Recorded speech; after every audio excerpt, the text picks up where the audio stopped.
Il ne faut pas nous cacher que le terme de paix est ambigu. S'agit-il seulement d'une paix intérieure, une espérance du salut qui ferait négliger plus ou moins certains niveaux de la vie?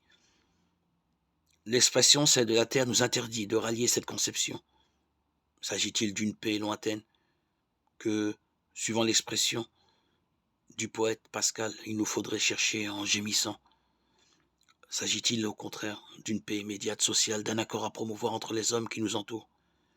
L'ambiguïté est certaine, mais nous ne pensons pas qu'il y ait urgence à nous en dégager.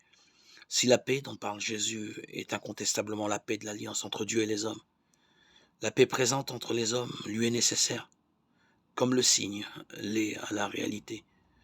Dieu ne se rejoint pas en dehors des hommes.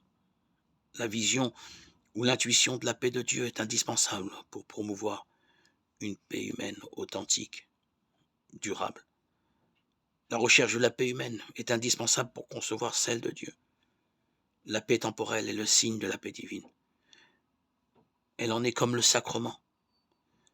C'est par cette paix temporelle, ou la soif efficace qu'on en a, que s'acquiert le désir de l'autre paix.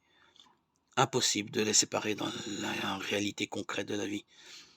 Certes, aucune paix temporelle n'est réconciliation totale et définitive. Elle n'est que signe et donc très imparfaite. Elle n'est que l'expression du désir d'une paix plus absolue et plus fondamentale. Le rapport entre ces deux dimensions de la paix est capital. Tout engagement humain du chrétien ressorti à cette perspective